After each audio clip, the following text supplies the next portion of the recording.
No one else volunteered.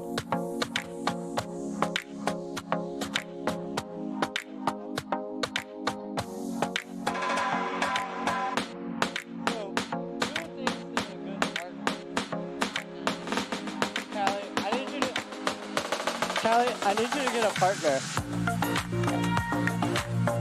Callie, Alright, so what I need 4 artists, and I need these 4 artists to get a partner. So what we're doing is we are doing a game called the 6-foot artist battle. This does not mean that each artist is 6 feet tall. What it does mean is it is Pictionary, but you have to draw with a 6-foot stick. So you have to basically stand 6 feet away and draw on the board. So this is Pictionary, so I need some artists. All right, Annika and Mara, Callie and Abby, I need some guys. Are you an artist? Who's your partner? Colby's gonna be your partner?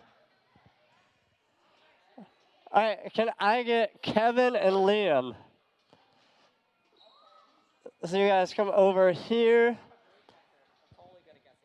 You guys are up front. So here's what's going to happen. I also need some leaders up here.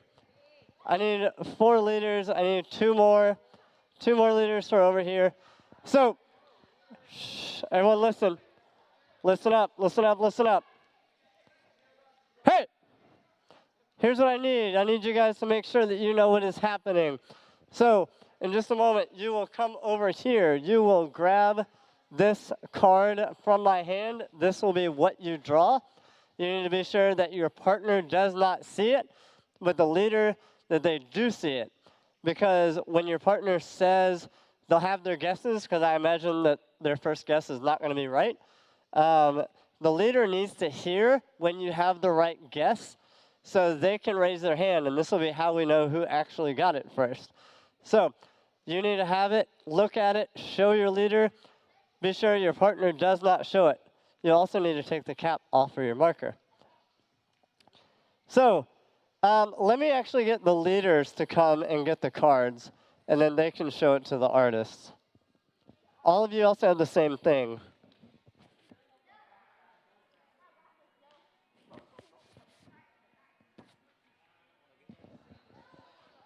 All right, so show it to your artist. Show it to your artist, and then I will count down from 3. So everyone get ready to draw. I will count down from 3, and then you can start drawing. Those of you who are guessing, be sure to guess loud enough so that your leader can hear. So you may begin in 3, 2, 1, go. Those of you who are in the crowd, I need you to cheer them on. I need you to let us know when a leader raises their hand so the winner actually gets it. So cheer them on, come on. All right, we have first and second. All right. So leaders come back. Isai, can you look in that drawer and see if there's a pen? The drawer. All right, leaders, come back. I'll give you the next card. This one's a little bit harder.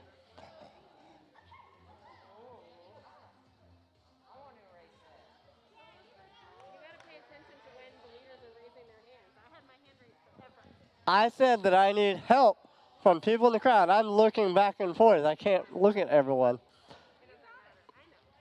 Yeah, you still got it. It's fine. It's fine.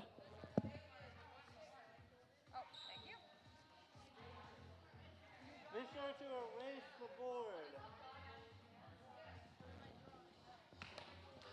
All right, everyone cheer them on. They did a great job that time. Great job so far.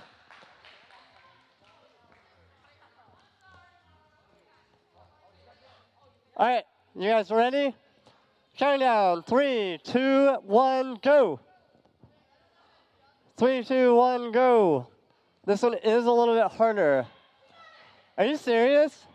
Oh my goodness. Let's see who gets second. They'll get a point too. Second again? Oh my goodness.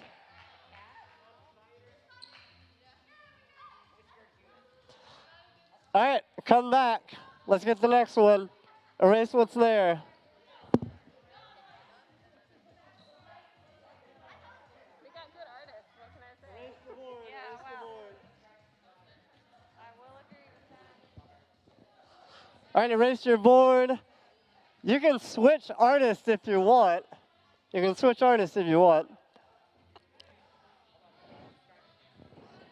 So if everyone is ready, we're going to count down. 3, 2, 1, go.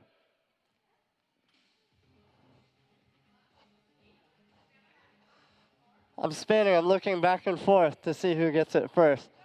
1 first, second. All right. That is insane.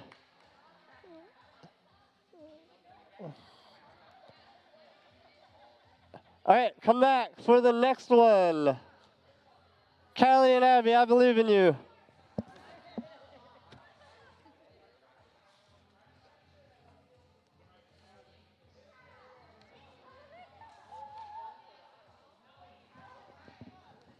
All right, get ready, clear the board. Get ready, show the artist. And then we will count down from 3, 2, 1, draw.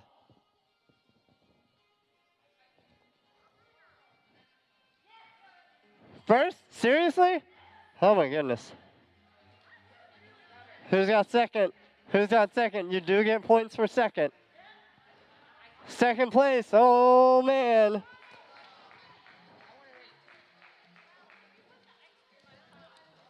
All right, we got a couple more.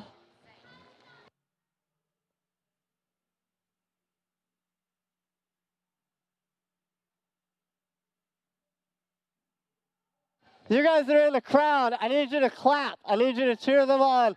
Encourage them, encourage them, encourage them. All right, do our artists know what they're drawing? All right, in 3, 2, 1, go.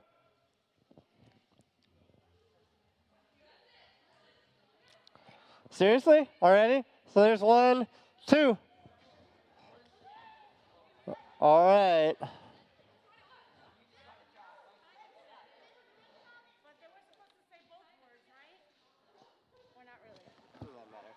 dang it. Then I should have raised my hand. I was waiting for the stick. All right.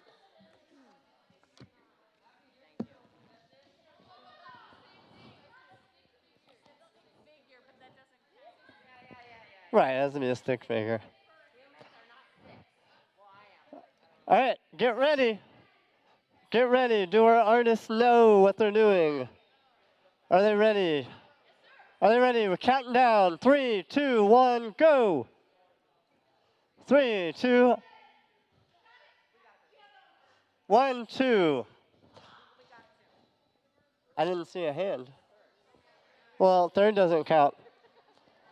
Third doesn't count. To start drawing, like, before, or as soon as they see it? No, as soon as we say 1. Like countdown. You know countdown? Huh? You know countdown? I was waiting for you. They didn't, so that's why I'm like, okay, wait. I need to strategize. They couldn't say stick person, they said stick figure. Yeah, this is a hard one. This is probably the hardest one yet. I thought the last one was stairs. I thought that would be hard. So you may begin in 3, 2, 1, go.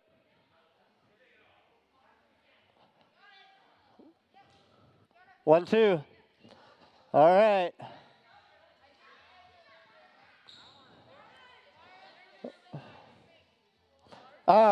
Here is our last one. Okay.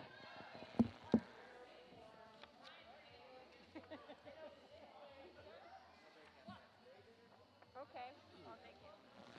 This is our last one. So all of you here in the audience, I need you to clap, cheer them on. It's a difficult one. Encourage them. Encourage them. So you may begin in 3, 2, 1, go. That's right. That's right. Cheer, clap, clap, clap. 1, 2. All right. Oh, yeah.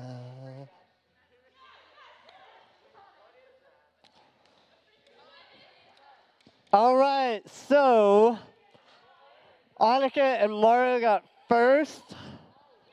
And you guys got second. So what is going to happen is next week, you guys and whoever wins the games for next week will get put into Blinko like we played last week, and then you'll find out what your prize is. Because they got first, they get twice as many chances at Blinko than you guys do.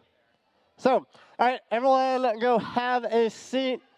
I want to do one more thing. Actually, don't have a seat, but go back to your chair and everyone stand up. Go back to your chair, everyone stand up. We're going to do a really simple game, but I want to get everyone moving, everyone kind of paying attention. So this game is called First to 10. So the way this game works is there's going to be a qualifier that's going to come on the screen, and if it is true for you, you put one finger up. So one of them may be you're wearing a pair of shoes, and then you put a finger up. None of them are that easy or that common, but so the first person who has 10 fingers up is the winner, and they will also get put in for Blinko next week. So we'll spin. If you have sung a Taylor Swift song loud in the shower, hold your finger up. Hold one finger up. All right, all right. Let's see the next one. All right, everyone listen. So keep your fingers up. If you haven't sang a Taylor Swift song loud in the shower, do not have a finger up. We know who you are. If you still play Pokemon Go, raise a finger. If you still play Pokemon Go.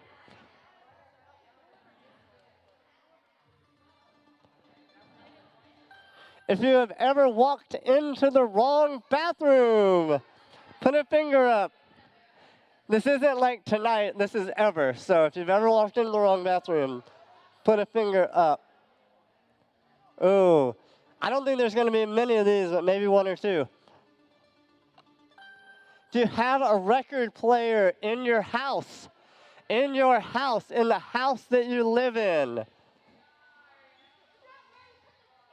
There's not many of those.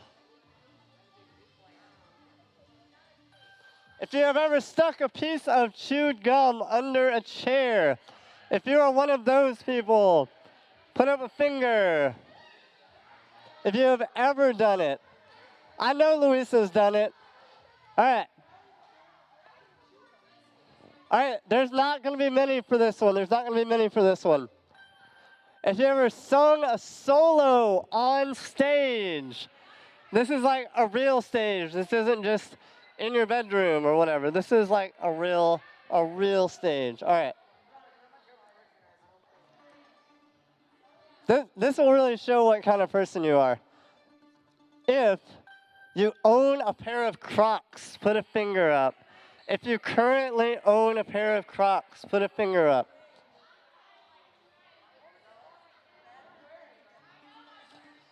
This next one, if you have driven a motorcycle or a dirt bike, put a finger up.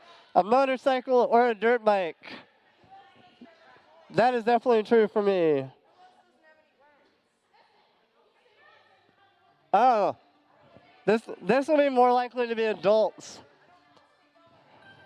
If you have ever been pulled over by the police, if you have been pulled over by the police, not your parents, you, based on something that you did.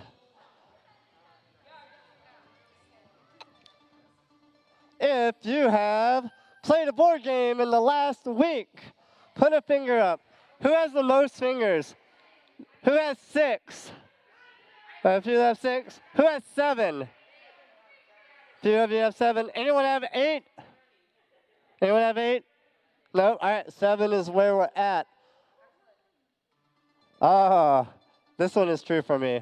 If you've ever clogged a public toilet, raise your hand, raise a finger if you've ever clogged a public toilet.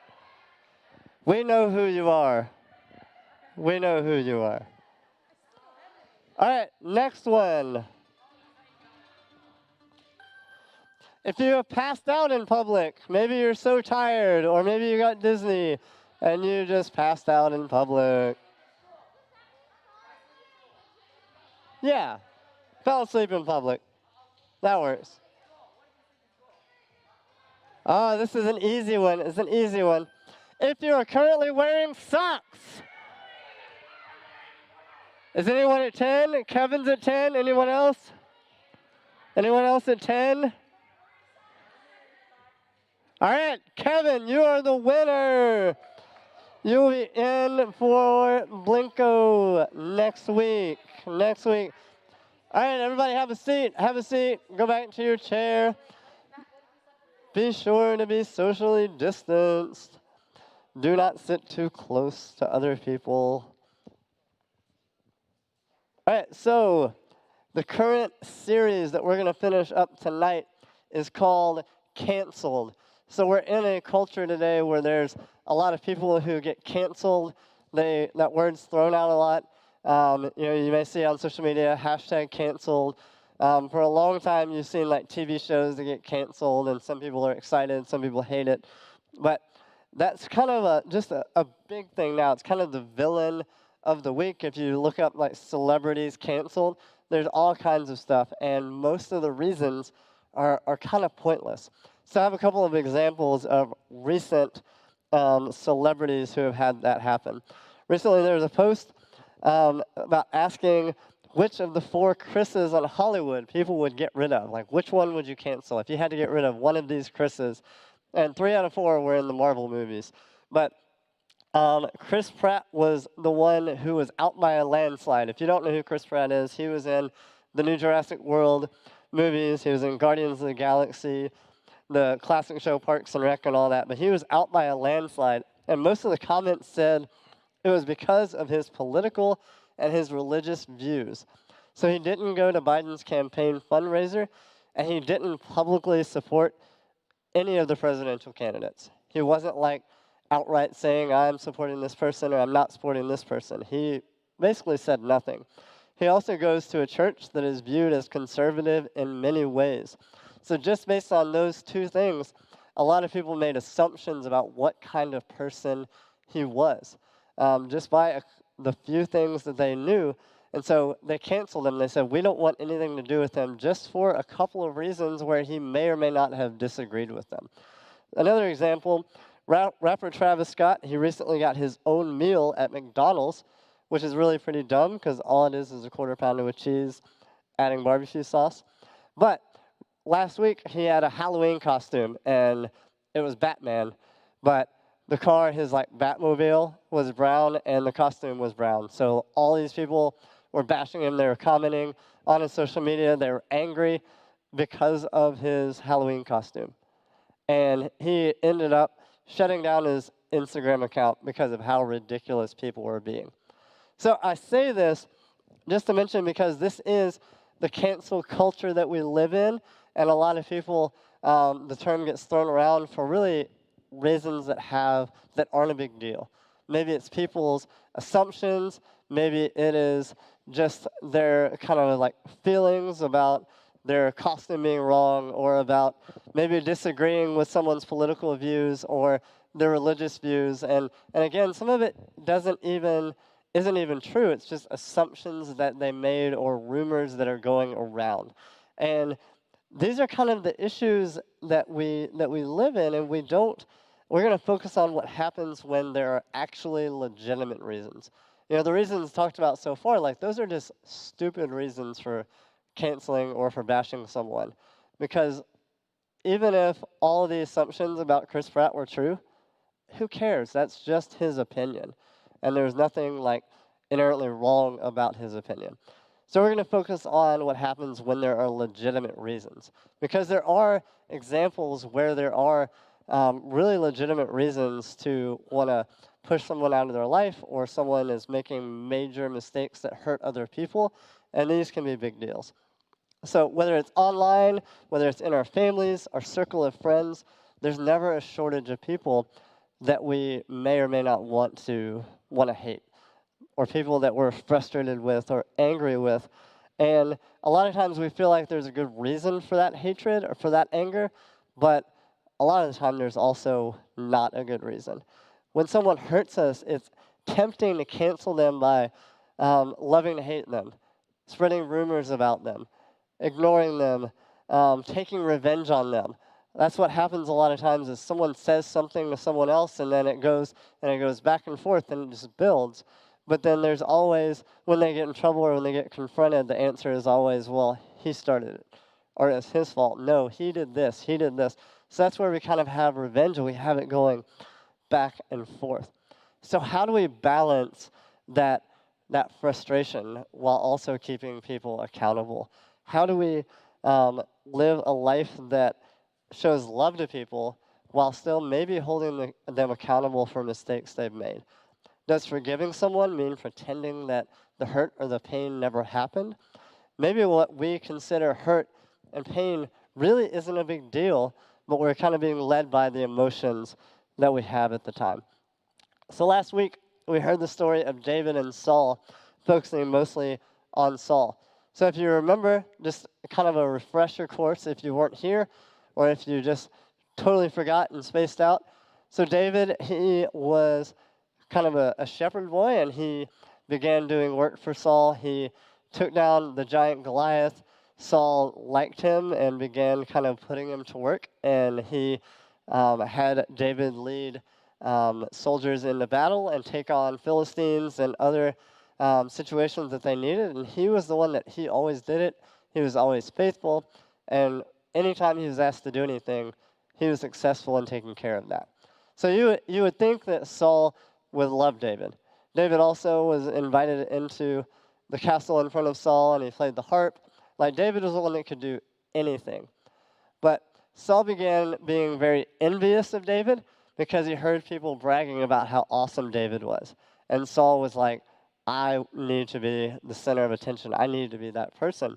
So Saul takes multiple opportunities to throw spears at David, try to kill him, try to pin him against the wall. He sends out tons and tons of soldiers to find David and to kill David. So you would think that David would want revenge or want to defend himself, but we're about to see it a little bit differently.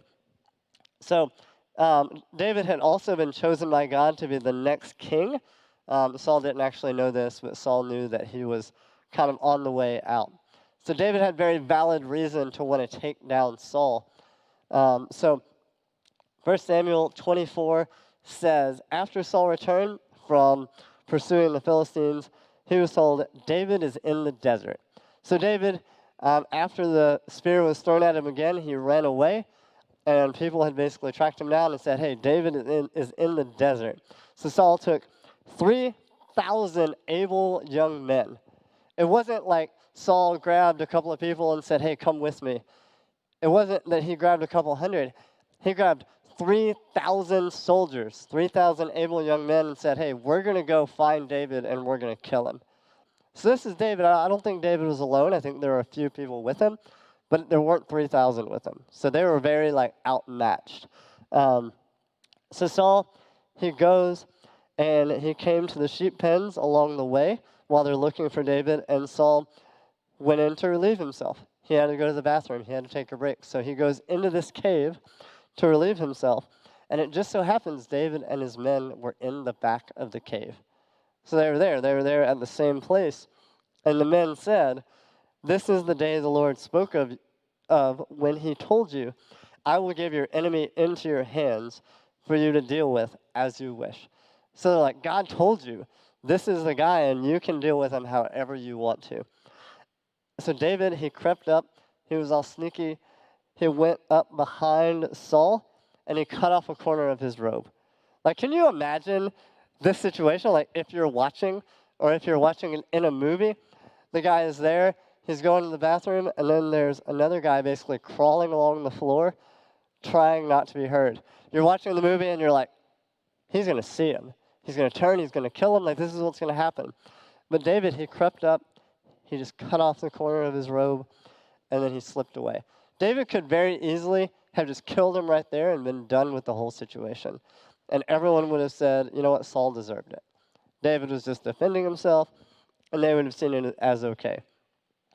Afterward, it says, David was conscience-stricken for having cut off a corner of his robe. He said to his men, the Lord forbid that I should do such a thing to my master the king. He is the Lord's anointed. I should not have laid my hand on him, for he is the king that the Lord brought. With these words, David sharply rebuked his men and did not allow them to attack Saul.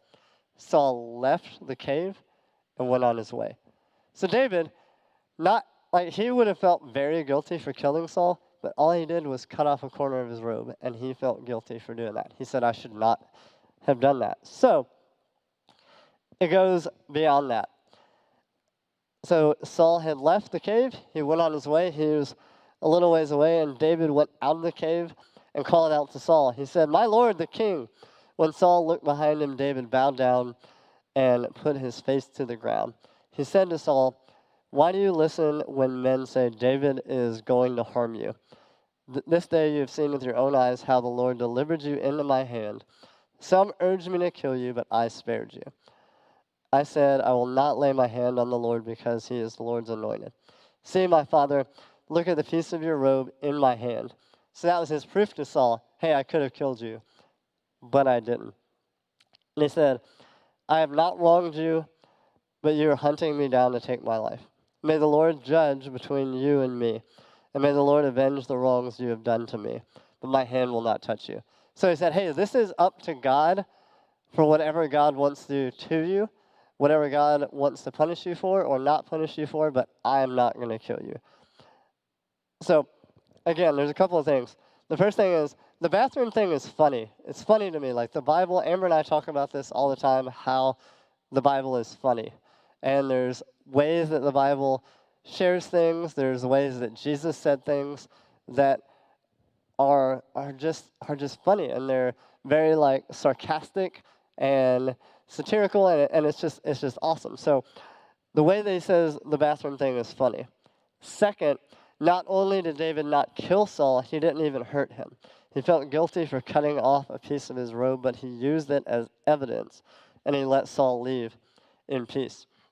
So David had opportunity to take revenge. He had opportunity to let hate guide him and to let hate take out the man who tried to kill him over and over again. But instead, David showed mercy.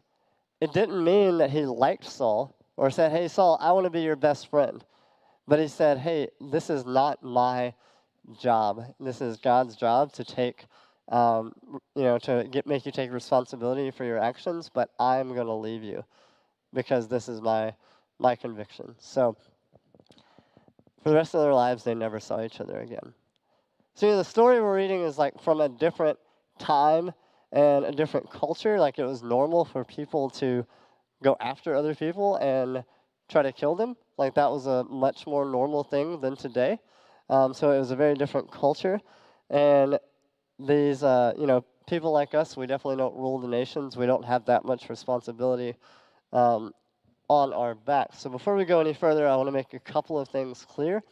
This story isn't saying like to be nice to someone who is abusive or dangerous to you.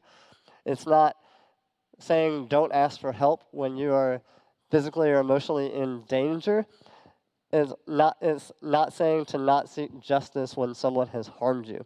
If you're in one of those positions or if you become in one of those positions, then also you shouldn't just take it out and try to handle it by yourself. You should reach out to someone like your parents or like one of our leaders or like me who can help you deal with that situation. So, moving on, if this is not the lesson that we should take from the story, like what is? So as we talked last week, it's important in looking at Old Testament stories as a very different culture because things are very different today. So Matthew 5, verse 43 through 48 is when Jesus comes in, and Jesus talks about the same subject. So Jesus said, you have heard when it was said, love your neighbor and hate your enemy. But I tell you, love your enemies and pray for those who persecute you. So he's telling the Pharisees this. They were trying to trick him. They were trying to say, hey, I want you to answer this question for me. Because before this, it was very common for when someone tries to kill you, you kill them too, and then you go on with your life. So that was a lot more common, so they wanted to hear what Jesus had to say. So again, he says, love your neighbor, hate your enemy. Like that's what you've heard. But I tell you, love your enemies and pray for those who persecute you, that you may be children of your Father in heaven. He causes his sun to rise on the evil and the good and sends rain on the righteous and unrighteous. If you love those who love you, what reward will you get? So it's like, how hard is it for you to love someone who loves you? I mean, like, typically that's a pretty easy thing. Someone's nice to you, someone, gives you things, they help you, they're friends with you. It's easy to love them, it's easy to like them.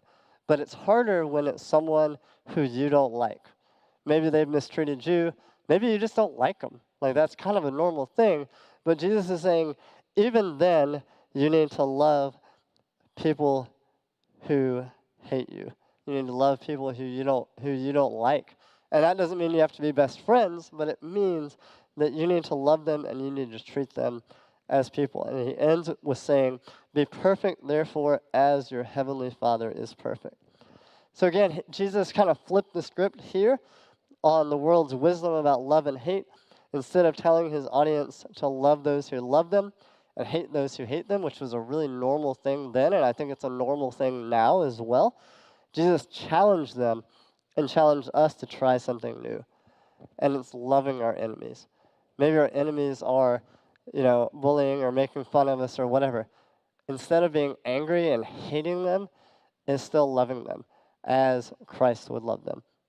Although David lived many years before Jesus spoke these words, he understood that God would not want him to return Saul's hatred with murdering him or with showing hatred of his own. He knew that that God would want him to love Saul despite all of that. So Jesus challenges us here to love the people that we want to hate. And these can be very difficult things to do, but I think most of the things that Jesus challenges us to do are difficult, because otherwise it wouldn't be a challenge. It wouldn't be hard, and it wouldn't make us as Christians any different than other people, because it would just be doing what's easy.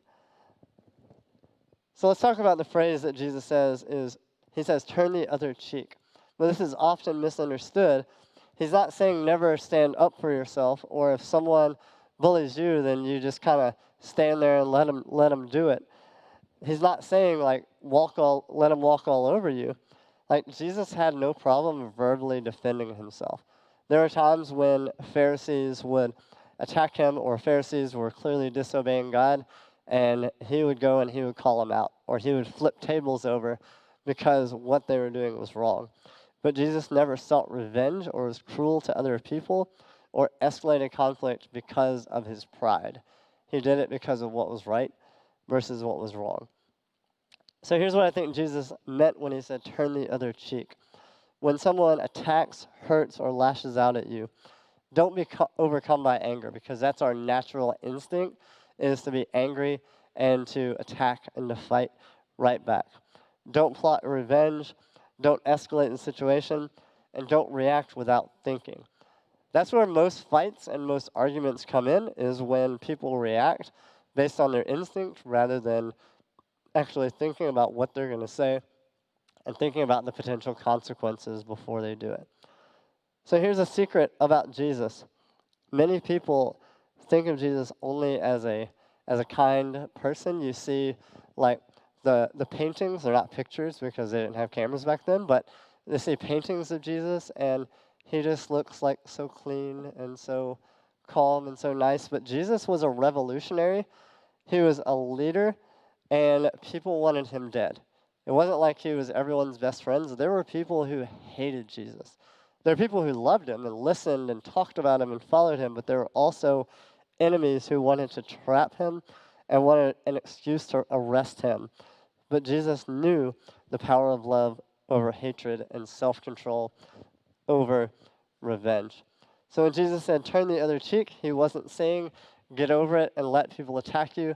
He was saying, strategically choose love instead of hatred, because love will change things. Hatred will just escalate it. So the question to ask, and maybe think through some of this as you go to small groups, maybe discuss some of it, is who are you tempted to hate? Who have you hurt out of anger? Who is it maybe in your life that is kind of lifting up your anger and is making it kind of boil over? How can you strategically choose to love people that you don't like?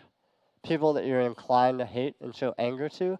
How can you strategically love those people instead? So the world around us needs a model of how to move forward. It's the way of love, not hate. So here are 4 things that you can do to love instead of hate. The first one is to forgive. Forgiveness isn't something that we do for the person who hurt us. It's something we do for ourselves and something that we do for God. Whether they've asked for our forgiveness or not, we can choose to let go of bitterness. You may not be ready to fully forgive that person, and that's okay. Forgiveness, it's a journey, and it takes time. But I think we have to make the decision to begin moving ahead in that journey. The second thing is notice. We all need people to model what compassion and love looks like, but the good news is that these examples are everywhere. They're all in the Bible. We can see it in people that were around. You can see it in people who are on TV or in the media. Like, it's all around you, but we have to notice. We have to not move with our instinct and anger and things like that, and we have to think about and notice the people around us who are showing the example of love. The third thing is defend. We've talked a lot about what to do when we've been hurt, but there are people all around you who are being hurt. There are people all around you who simply need someone to love them and to defend them.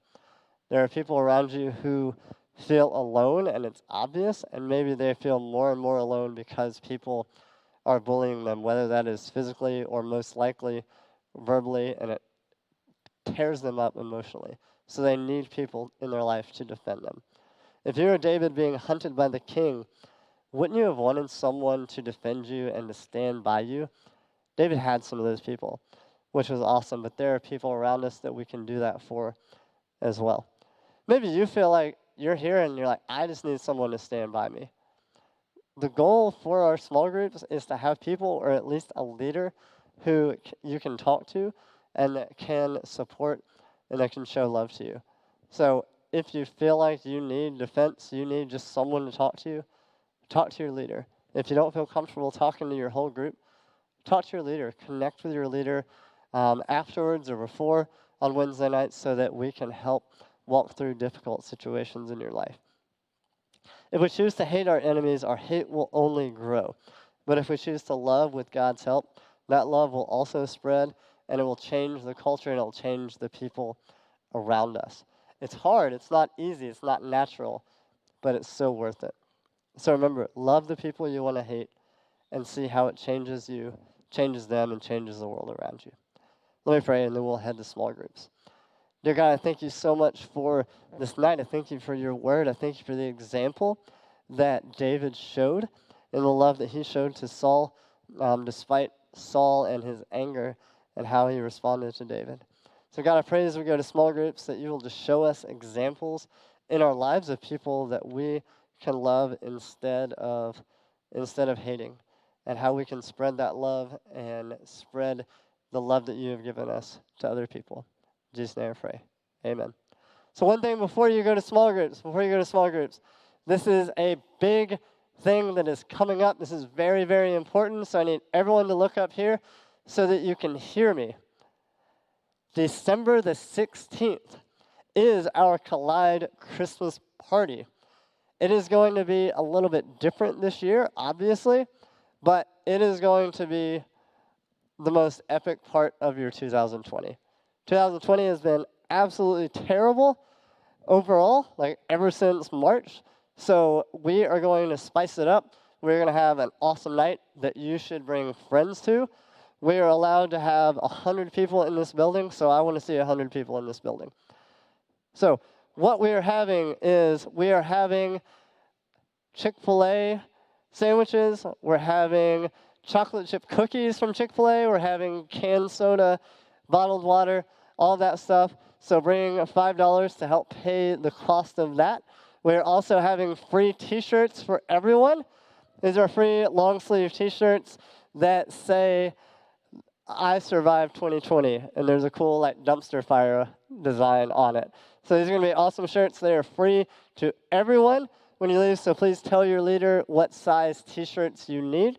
We're also going to be playing Extreme Bingo.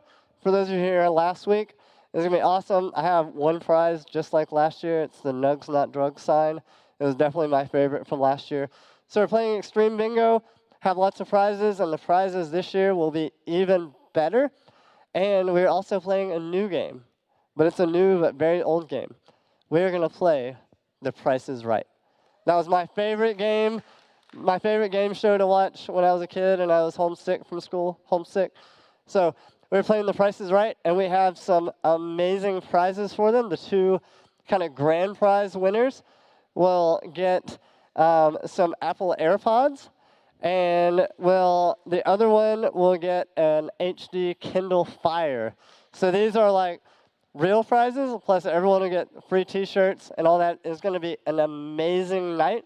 So you should be here, come, bring friends. That is December the 16th. So that is our way to finish out the year and actually make it fun. So we have 2 people here like clapping. They're all excited. I want to hear everyone clapping because it's going to be an awesome night. All right, middle school girls, you can head out. Lily and Annie, you're like trying to lead. You're trying to run the crowd, and everyone's just sitting there. So I appreciate your enthusiasm. All right, middle school boys, head out. High school boys, high school girls. High school boys, get all the tape. Let's get all the tape.